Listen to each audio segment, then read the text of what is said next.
Hey, what's up, guys? Got another video for you. This is Tuned In Sports. My name is Bryson. I'm Bennett.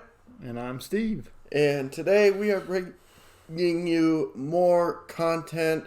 Today we're going to have another college football talk video.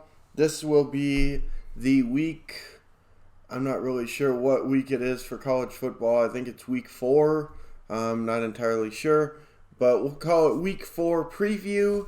And we're just specifically going to be diving into our specific teams and breaking down the games, talking about what we got going on and such things like that. I suppose we'll go ahead and start with my team. Yesterday it was announced that Mr. Saban tested positive for COVID, and he will not, and then he was retested again today, and it wasn't a false positive.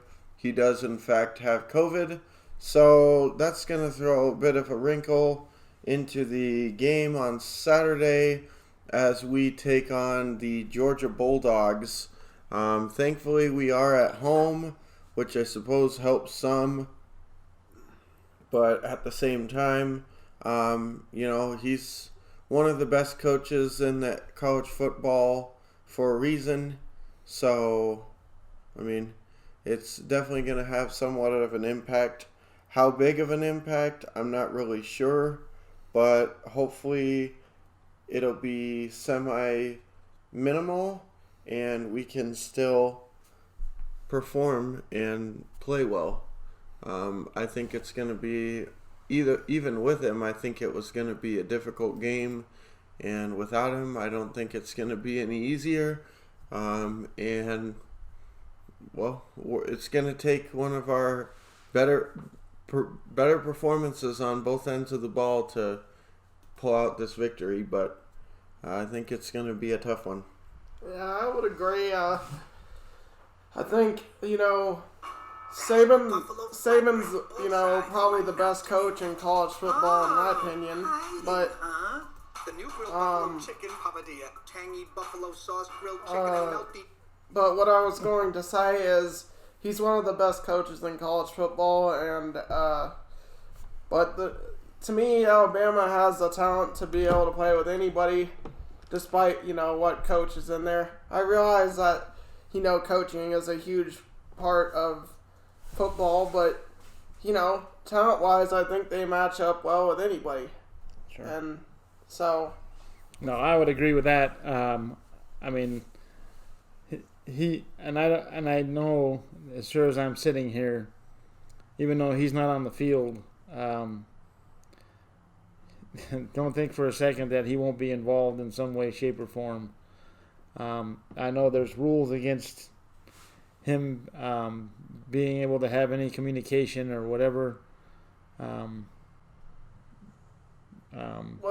don't think that the coaches around him that have been coaching with him aren't learning something from how he's running things either.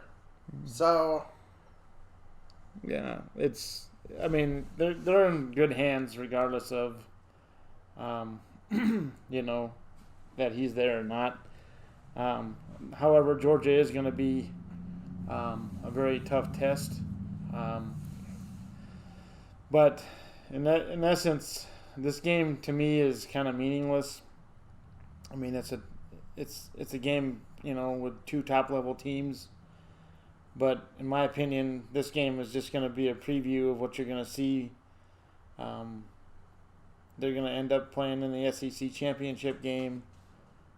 And, if Alabama wins this first game, Georgia's still going to be right there at the end of the season. Their strength of schedule and everything is going to matter. Because I really don't see a scenario where, they're not going to be given props. And then especially if they happen to come back and beat Alabama in the championship game, I see a scenario where both of those teams are going to make it into the next phase of the playoffs. So yeah. We'll see what happens. But, I'm sure they would much rather have Saban at the game than not. And, he would much rather be there. But like I said, I don't foresee a situation where he's not involved. So we'll see what happens. Yeah. Honestly, I think we're going to lose this week. And I'm not just saying that because Saban's not going to be there. I thought we were going to lose anyways. I think that how we looked defensively last week was really, really, really bad. And I think Georgia is going to watch the same tape, do the exact same things that Ole Miss did, if anything better.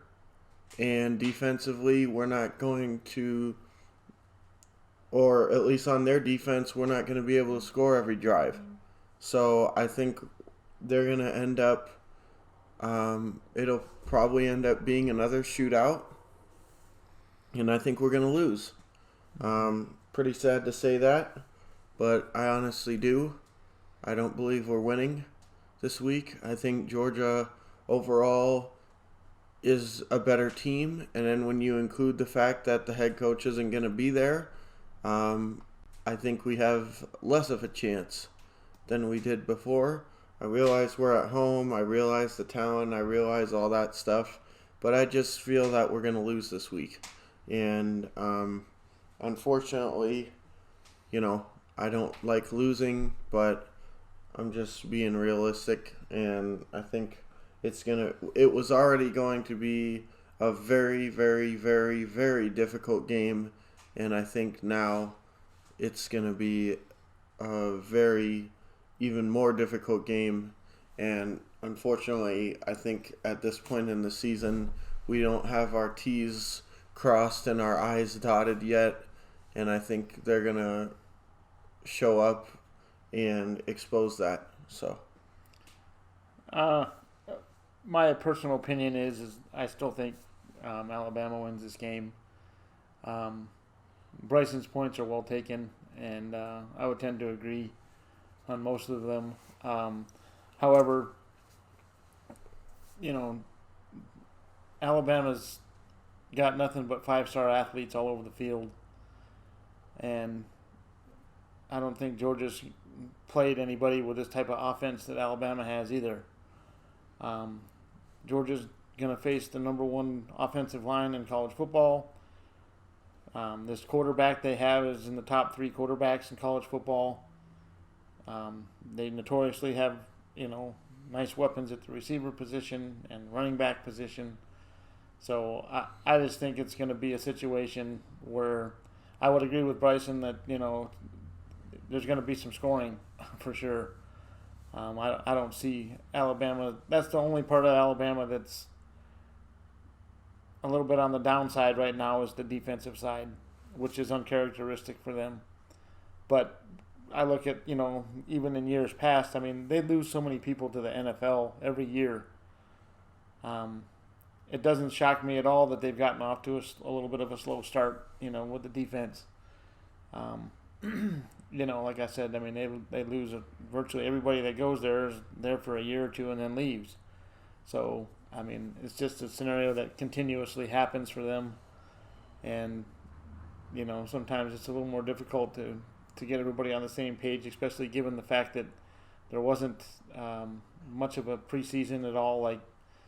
There wasn't a whole lot of hitting and pads and all this kind of stuff. So, everybody's in the same boat. I'm not making excuses. But when you got the kind of athletes and talent that Alabama is going to put out there, there's really no reason that they shouldn't be favored in this game. But, it will be a good game. I do think it's going to be a high-scoring game. It's going to probably come down to who's got the ball last. But I still think, given the circumstances, Alabama in big games is very tough to beat. And I don't really see that changing this weekend. So we'll see what happens. Yeah, I'm going with Alabama myself, actually. I just think the history they have in big games is pretty much they win them. So I don't see that changing this weekend.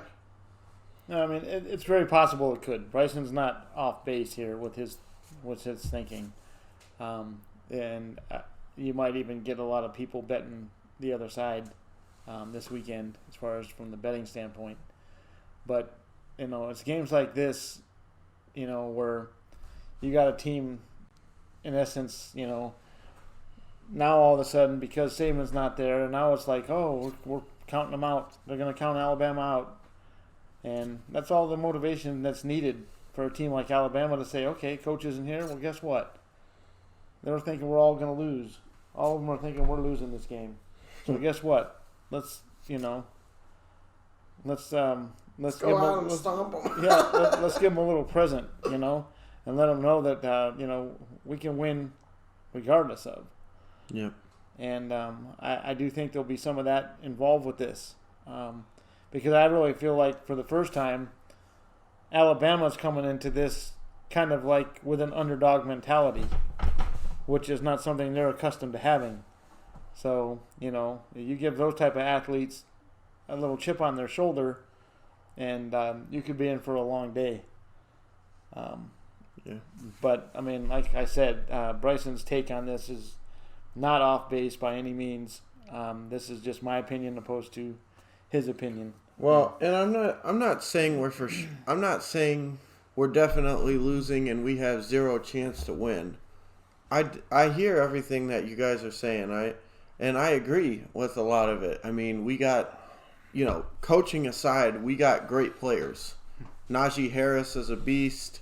Mac Jones has played, I mean, for my money, as good as any other quarterback out there. I mean, his numbers can be compared to Trevor Lawrence with how he's played thus far. Mm-hmm. And Devontae Smith, Jalen Waddle, both those guys have played incredible. I think Devontae Smith had something like 13 receptions last week.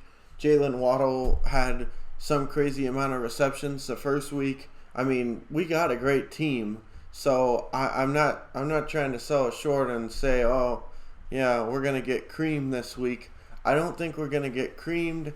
I just wouldn't be surprised if we ended up losing. And I'm not saying that because Saban is out, because honestly, this was kind of how I felt going into the game after last week. If you watch the review of last week's game against Ole Miss on the podcast, I talked a little bit about how I thought we were going to really struggle against Georgia with how we looked the previous week, because they're going to watch the tape. They're just going to do the same thing that Ole Miss did over and over again, but they have more athletes than Ole Miss. So if we couldn't stop it against Ole Miss, wait and see. It's going to be a train wreck when Georgia comes to town. So I'm definitely not saying we have zero chance or anything like that. I'm just saying, based on what I saw defensively last week, it's going to be a long game, and I would not be surprised if we lose, and I think we're going to, but I wouldn't be surprised if we won. I'm not giving us no chance. I think we're not quite there yet, and from what I've seen of Georgia so far, they look like they've got a few good games under their belt, and they could be ready to accept the challenge. So, no, this would definitely be the perfect week for them to do it. Yep. And Saban being out definitely doesn't hurt things. Yeah. No, I mean, but again, how much of the play calling was he really doing anyways? Probably limited, if any. So Sarkisian taking over or whatever, he's obviously a good coach. Proven coach in the past, and you got him calling the plays, so the offense will be pretty much the same, defense be pretty much the same, so the team should be about the same. It's just, for me, like I talked about in I think the preview or whatever, it's just going to be about the mentality, how are they prepared mentally and stuff like that going into this. And how are they going to use this difficult situation and that they've been dealt. Are they going to use it to push them forward and say, hey, we aren't going to, or we're not going to just lay down? We're going to use this as motivation to play even better? Or are they going to use it as an excuse to say, oh, well, yeah, we lost, but we didn't have our coach? We'll see. We'll see. Either way, though, really unfortunate week for him to, come down with the COVID thing. Yeah, why it couldn't be Alabama State or something they were playing, right? It Had to be Georgia. Yeah, it had to be, well, with how the rest of everybody looks right now, it had to be the toughest game of the year that he goes down right before. Yeah. So, but regardless, I like I said, him going down didn't really change my opinion any. I honestly kind of felt this way and was leaning more towards Georgia winning before, and him going down just kind of further gave me the opinion that I think they're going to end up beating us this week. But, I think we're going to play well, so that's all you can ask. Okay, let's move on to the next game because we've already spent a decent amount of time on Alabama. Let's talk about Mr. Dalvin Cook over there, Florida State, taking on who? The Tar Heels this week? Yep.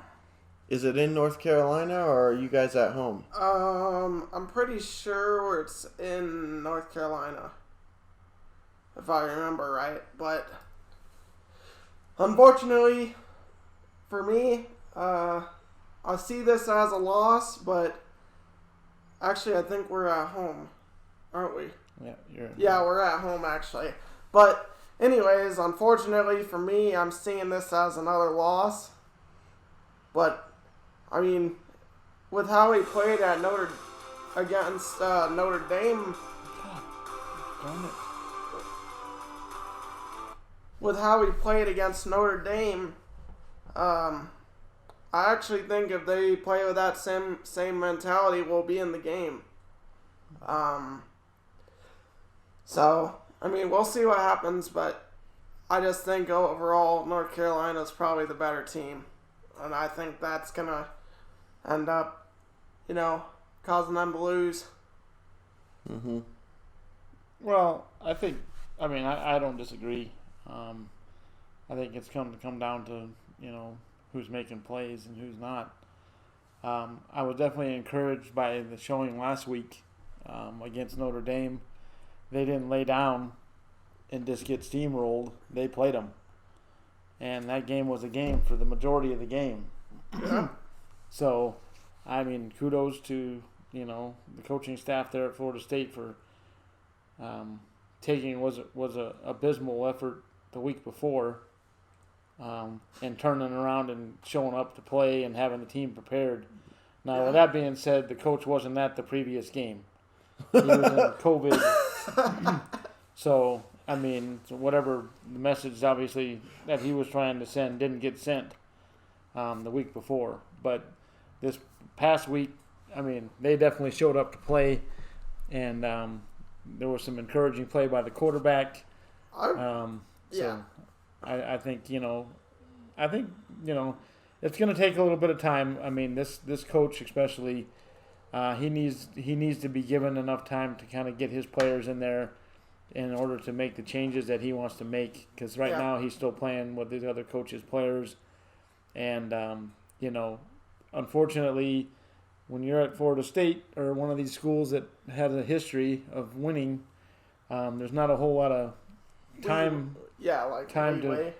There's not a whole lot of leeway given for that to take place. Yeah. So, but I do think they have the right guy there now. I really do. I think Norvell's going to be a nice coach for them. And, it really, let's face it, it comes down to recruiting. You can be the greatest X's and O's coach, but you can only coach, you got to have the stallions to run with. And if you're not getting the players, I don't care what kind of coach you think you are, you're going to get steamrolled when you play somebody like Alabama or somebody like that that's got nothing but 5-star athletes all over the field. So it's going to ultimately come down to what kind of recruiting can this guy do. Mm-hmm. And, I mean, this week I'm not expecting them to beat North Carolina, But I am expecting another good showing. Yeah, I think they're gonna come in with a chip on their shoulder again this week. I mean, nobody gave them a shot in the Notre Dame game. I mean, I realize they ended up losing, but everybody was expecting them to get steamrolled and not even really be in the game. So I expect them to play with that same mentality this week. Everybody's counting them out, saying, "Oh, this isn't going to even be close." But me personally, I'm a huge fan of Jordan Travis. I really think he's played really well since he's stepped in there as quarterback, and he adds another, what's the word, like another element to our offense. That's where I feel Blackman has struggled a lot too. Is he's a pass guy. He's not much of a scrambler. I don't think he's not one of those guys. But this Jordan Travis quarterback, he has the running to go along with it, and it adds another aspect that needs to be accounted for in the offense. So I really look forward to seeing what they can come up with against North Carolina this week. And Mac Brown's a really good coach for the Tar Heels, though, so we'll see. I don't think the talent level is really any better at North Carolina than it is at Florida State. So that's why I think Florida State can play with them. It's going to come down to who's making the mistakes. Yep. And if the guy for Florida State, if the kid that's playing quarterback for them, if he can play mistake-free football, not turn it over, not put them in bad positions, and give the ball to North Carolina on a short field all the time, they should be in this game. There's no reason that they can't be. North Carolina is a ranked team. They're definitely playing well. Mac Brown going there was a big step in the right direction for that school. He brings instant credibility, and I'm sure he's not hurting recruiting. But that doesn't mean just because he's there that all of a sudden they're head and shoulders above Florida State talent-wise. In my opinion, Florida State's probably just as talented, if not more. Yeah. Across the board. So, I really expect it to be a game, and I would not be surprised if Florida State pulled one out. I'm glad that you guys are feeling all positive on them today because I think they're gonna get crushed. I'm just being honest. My personal opinion is they're gonna get crushed this week. I think, like they alluded to, they came out and played Notre Dame and played them a tough game. I mean, obviously the ending score, it ended up not being too close, but 42-26, so they ended up losing by, a decent amount. But I think that they played better than the score indicates, and really they were in it if it wasn't for an abysmal second quarter. They played like absolute garbage in the second quarter, gave up 20-plus points, I think, right? In the second quarter. Like that. So really it was just one quarter that they played badly, and the rest of the game they actually played pretty tough. Now, with that being said, I think they played better last week than they are, and I think North Carolina is a real team. I think with the coach there, Mac Brown, I think that they've got confidence. I think last year they probably won more games than they were expecting to in his first season, and I think this year they've just got a ton of confidence, and I think that they're ready to go. And unfortunately, I just think that Florida State is going to be a team that they use as a stepping stone to go where they're wanting to go. And I think they're going to come out, especially since they didn't play all that well last week. They played well offensively, but they kind of let Virginia Tech back in the ball game and made an interesting game out of it. Now, with that being said, like I said, I think Florida State could play them tough, but I just don't see it happening. I expect this one to be over 20 points.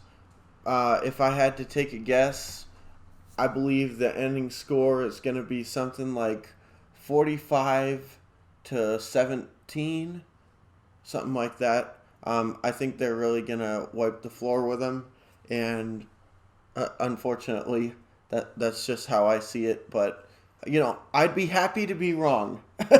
I would be happy to be wrong. I hope they play them tough. I hope they give them a game. I hope that they can pull one out for his sake. I just don't see it happening. But like I said, I want to be wrong. I don't want to see them just get absolutely creamed. But I just have a feeling that that's what's going to end up happening. I think after last week's performance, I think, maybe they're getting a little bit too much credit. And people are thinking, oh, well, if they can play Notre Dame tough, then, there's no reason they shouldn't do the same here. And I think they're going to end up coming back to reality a little bit more. Because, at the end of the day, matchups make games. And I think maybe Notre Dame was a decent matchup for them. But I think North Carolina has a much better offense than Notre Dame does. So I think it's going to be a rough week for the Seminoles this week. But, only time will tell. And like I said, hopefully I'm wrong. So. Well, I don't think he's too far off. But honestly, like I said, I think last week was a huge confidence booster if you're a fan of the Noles like I am. I thought, like I said, everybody was counting us out and thinking that we were going to get steamrolled. And here we are. We were in it till pretty much till the end. And then we managed to, things began to go downhill towards that time.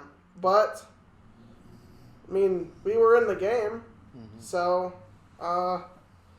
I really don't think Florida State is really as great as they looked last week, but I also don't think they're as bad as they looked the week prior to this. You mean the week against Miami? Yeah. Yeah. My feeling is, everybody knows Florida State's in a rebuild. Let's just say it how it is. That's exactly what it is. Yep. They're in a situation where you got a new coach. He's dealing with players that he didn't bring in there. So like I said, you got to give him time. But again, I still say that talent-wise, they probably have as much talent, if not more, than North Carolina does. North Carolina, I think you could make a case, is probably, if anything, maybe a little overhyped. I don't call the people they've beat all that great. Now they did knock off Virginia Tech, but who knows how great Virginia Tech actually is.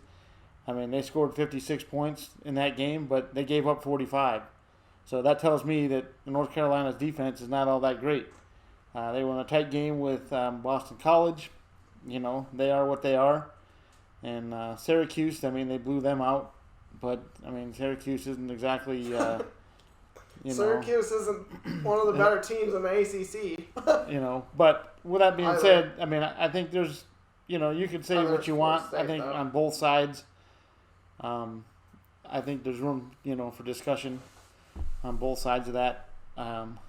North Carolina, I think because Mac Brown is the coach, gets a little more, hype maybe than what they deserve as well. So we'll see what happens on Saturday. I look forward to seeing at least a good matchup. I'm looking forward to seeing how they'll perform in another big game. And it's at home. I look forward to seeing the players come out and really play with a chip on their shoulder. And it's in front of a home crowd. I mean, not that there's I think, people there, but like I said though, I don't think the players left the Notre Dame game thinking we can't contend with some of these teams. I mean, they can. They can. They can compete. They can compete. They just, it gets down to mistakes and, I think plays. I think, had they not gotten that flipping unnecessary roughness call against them before halftime last week, they got the ball at halftime. They could have easily gone down the field and tied it up after. If they hadn't given up that touchdown, that put them down by 2 possessions. So no, but that's one of those things where it's just stupid mistakes and not being disciplined. Right.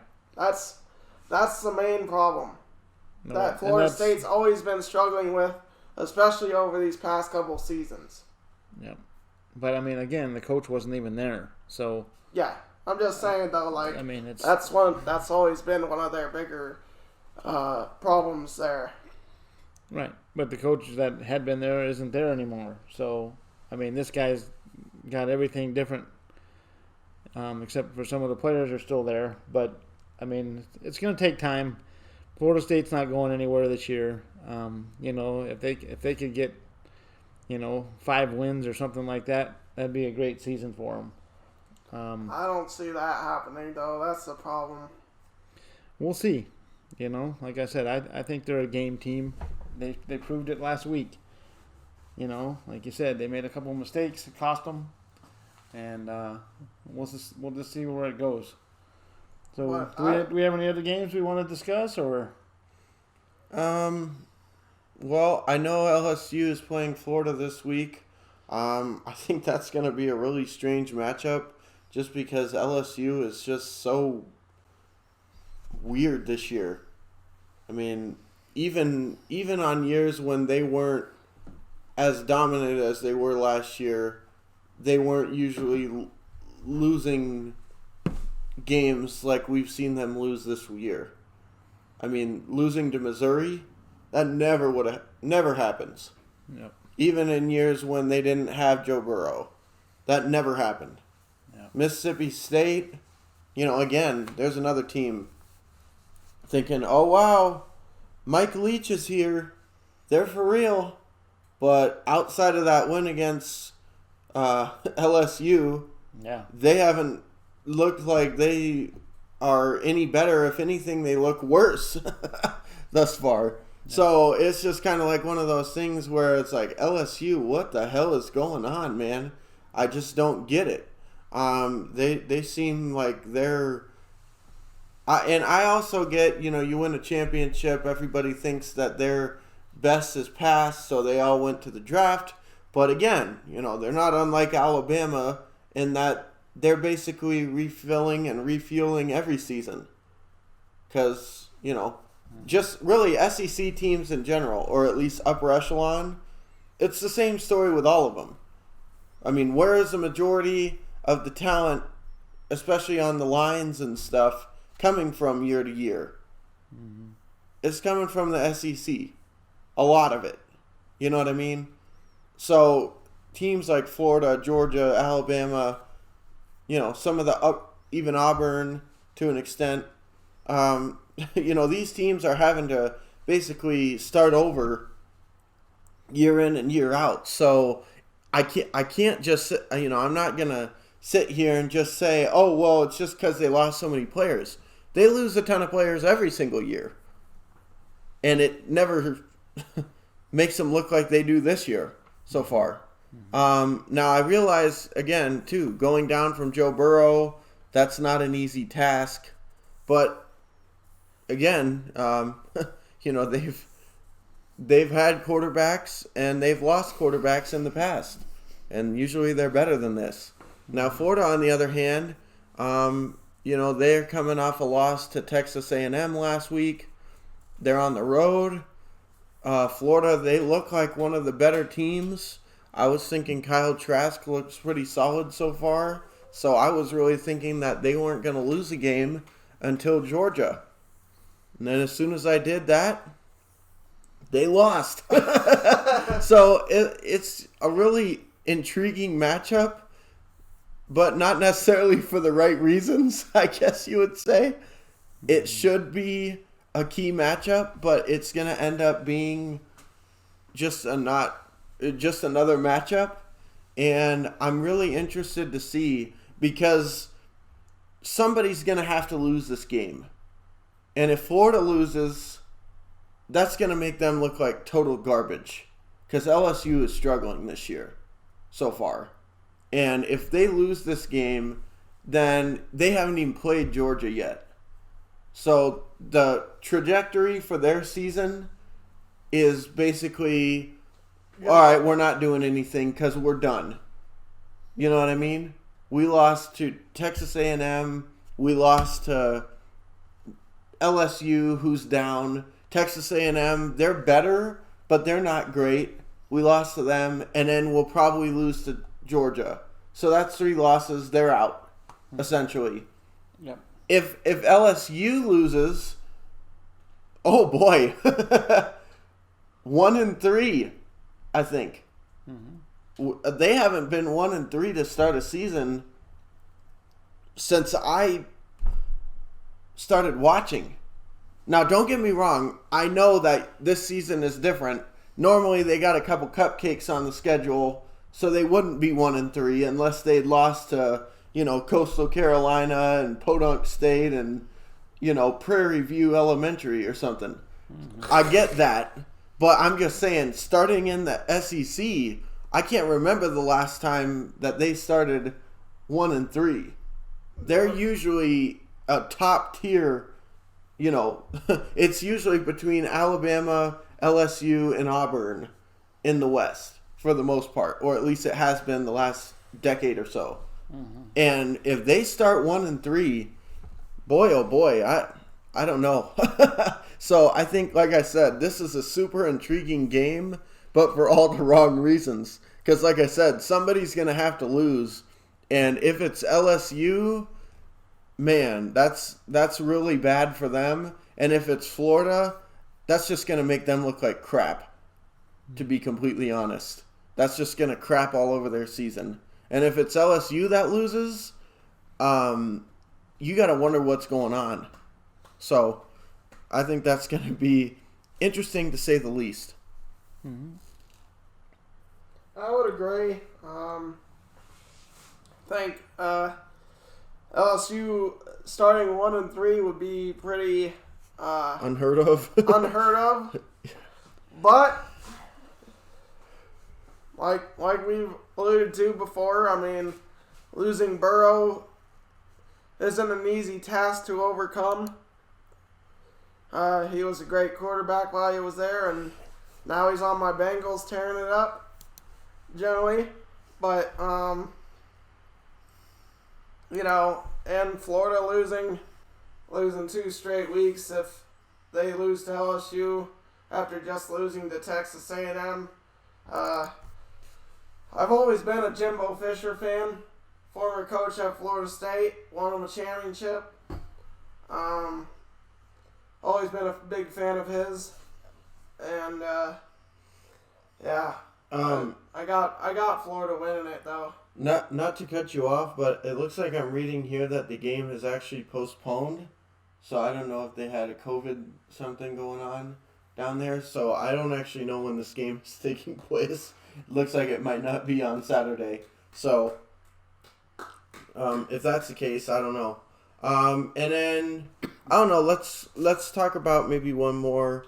I think Texas A&M and Mississippi State seems like a pretty interesting game.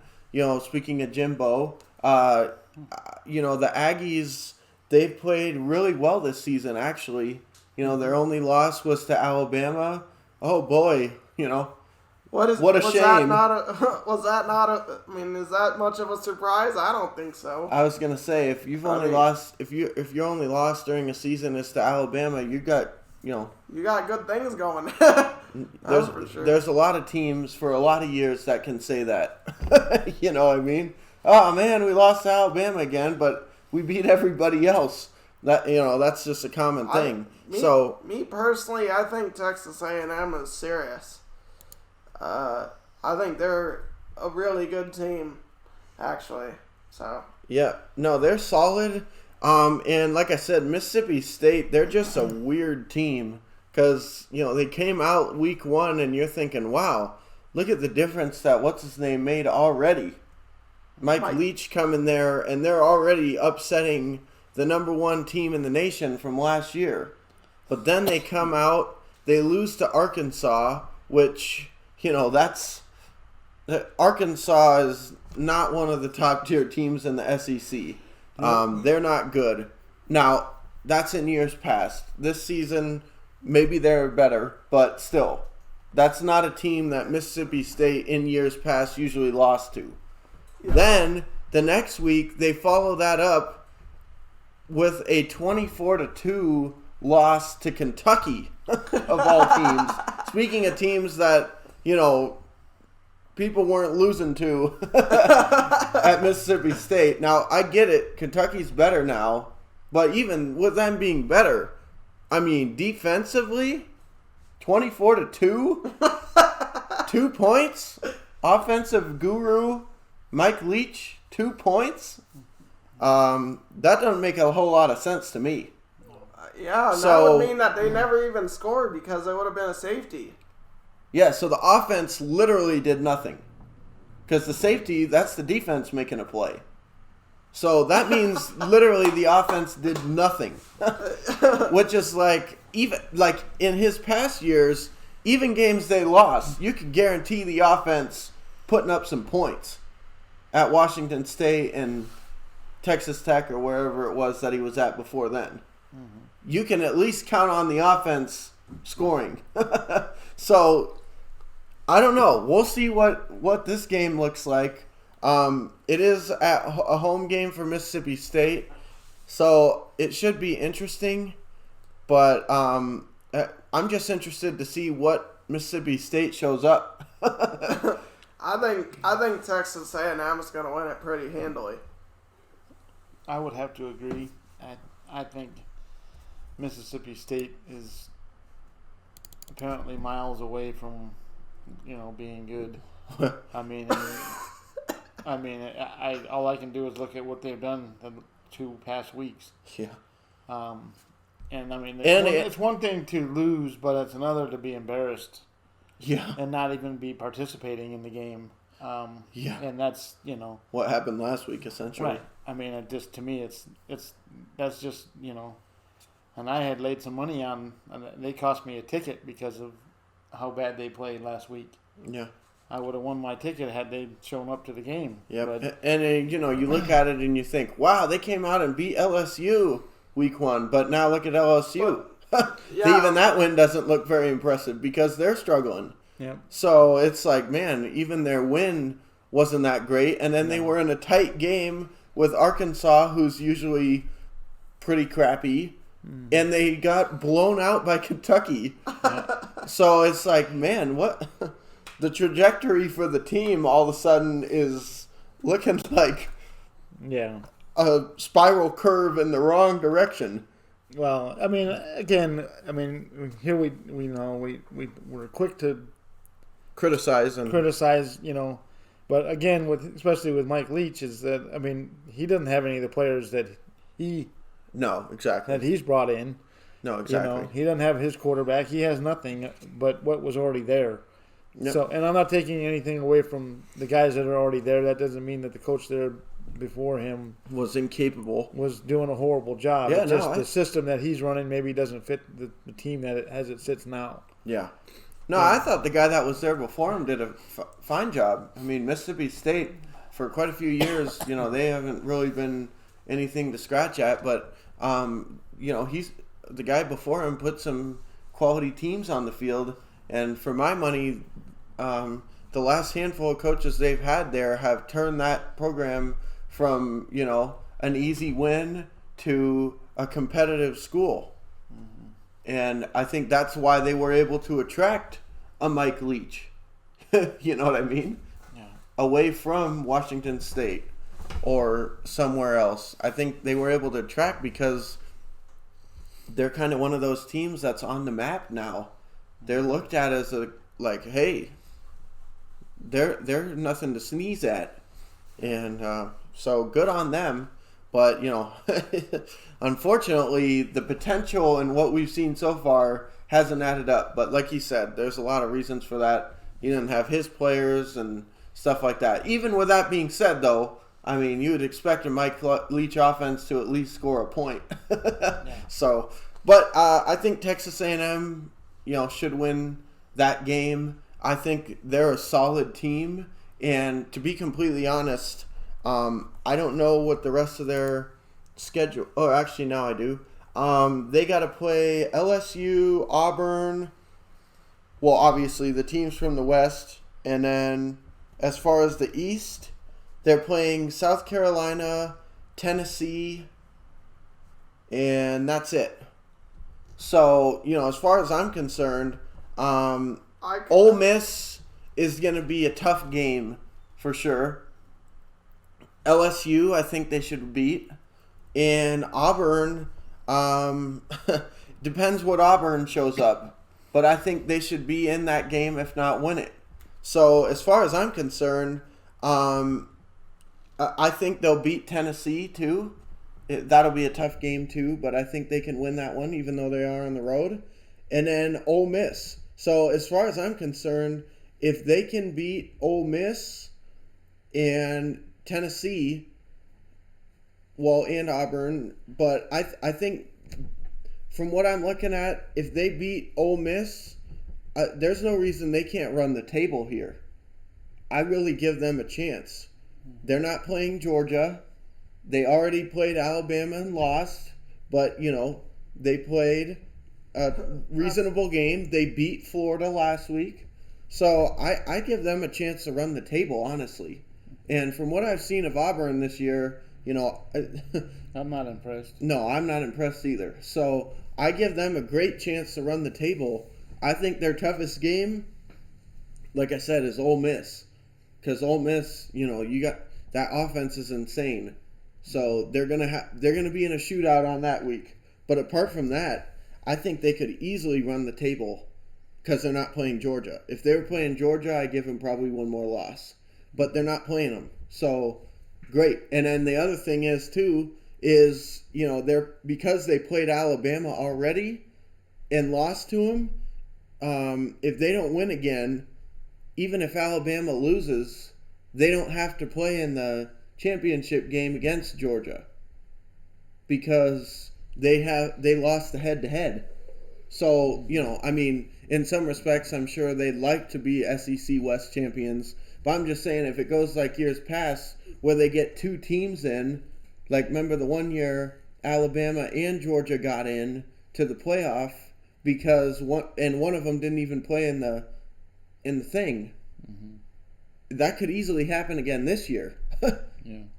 And they could, if Georgia loses that game and Texas A&M doesn't lose again, and their only loss is to Alabama, and Alabama runs the table, they could, especially if they win convincingly in some of these games, there's no reason that they shouldn't be considered one of the best teams in the nation. And given how much respect that the bowl selection people, I guess you would call it, playoff committee, generally give to the SEC, and the fact that they played even more teams from the SEC than most years, I think that'll go a long way. Oh, it definitely will. And also, the loss to Alabama, too, was week 2, which, it's in years past, even, it's shown that a lot of it has to do with when you lose the games, just as much as who you lost to, when you lose them. So I think they're going to be really solid, and I think there's no reason, based on what I'm seeing, that they shouldn't handle Mississippi State this week. In years to come, this might be a game you circle and say, look out. But right now, there's no reason they shouldn't handle this game. No, I agree. And then let's just go ahead and finish off. We never did give our picks for the Florida LSU game. Florida. Yeah, Florida probably.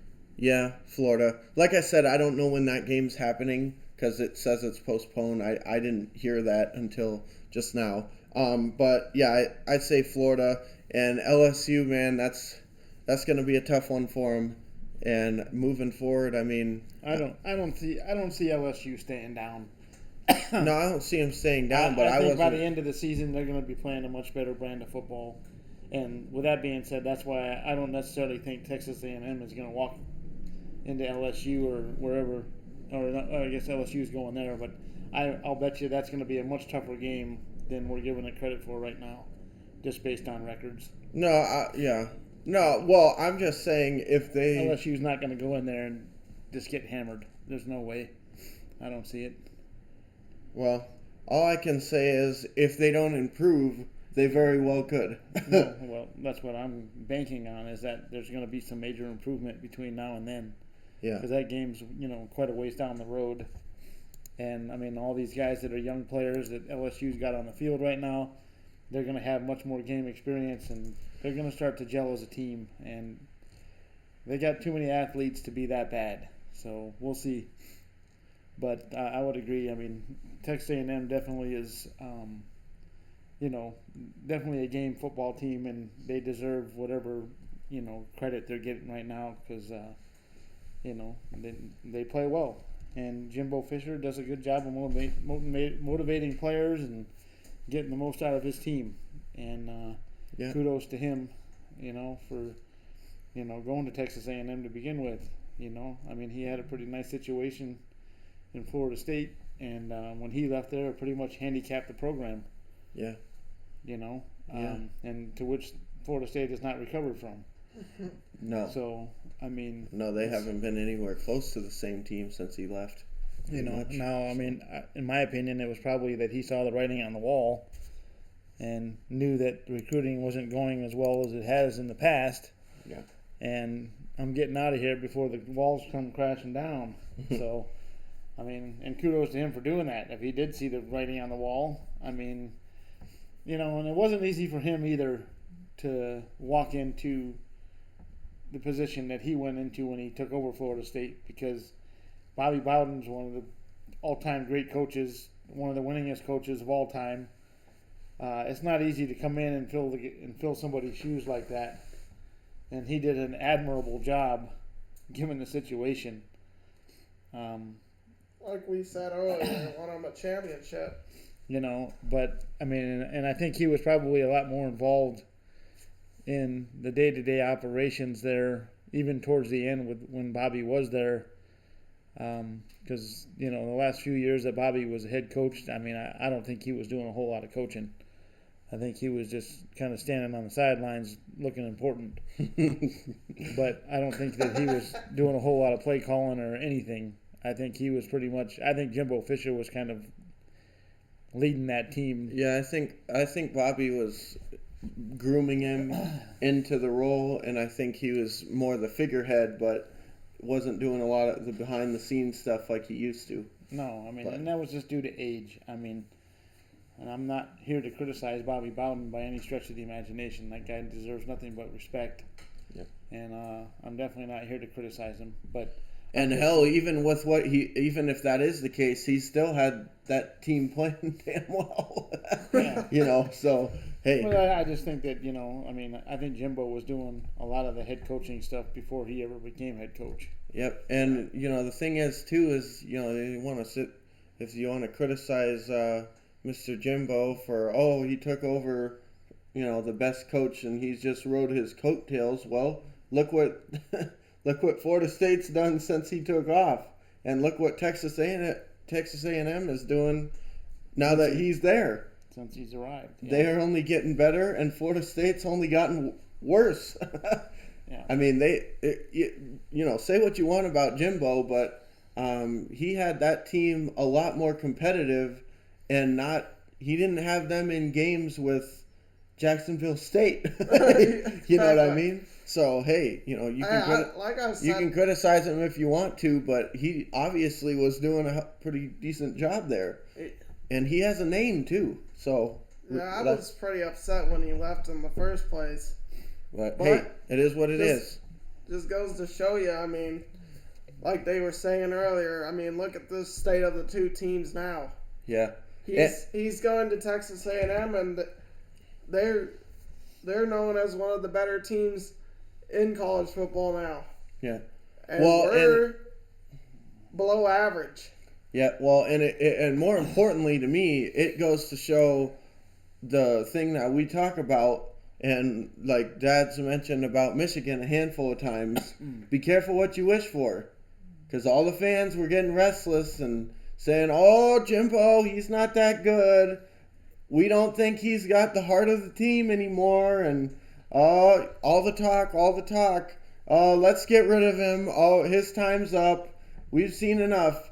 Well, yeah, look at that. Have fun being in games with Samford and being lucky to win more than one game in the conference and getting blown out the majority of the losses since he's left. So hey, I'm just saying that goes to show, you want a coach that's going to get you 8-9 wins a season, but maybe not win the championship every year? Or are you going to fire that? I know that he didn't get fired from there, but I'm just saying, are you going to be fine with that as a fan? Or you want to, say, oh, this guy sucks. He's only winning us 10 games. Let's get rid of him. And now look where they're at. They didn't even have a bowl game a couple years ago. I was a huge Jimbo fan. And like I said, I was pissed when he decided to leave and they didn't bring him back. Yeah. But, I mean, I'm just saying, there was a lot of fans that were being extremely critical of him and stuff. And all I'm saying is, it comes back to the usual thing. You want to fire a 9-10 win coach? Well, when he leaves, he'll show you exactly what kind of a job he was doing. Because now you got Taggart or whatever the hell his name was that took over, and he took that team straight to the dumps. Yeah, exactly. So, I mean, all I'm saying is, hey, be careful what you wish for when you get too greedy with, like Michigan. If they decide to, we don't, Harbaugh can't beat Ohio State, get rid of him. Well, be careful. Is there any other coaches that can beat Ohio State? I don't know. Be careful what you wish for. I mean, we've said that a number of times on this channel, and I think Florida State is a perfect example. They were getting restless with Jimbo, and look what's happened since he left. Even Division II schools aren't a guaranteed victory. So, hey, that's all I'm going to say about that. But, hey, listen, guys, we're going to go ahead and cap off this video here.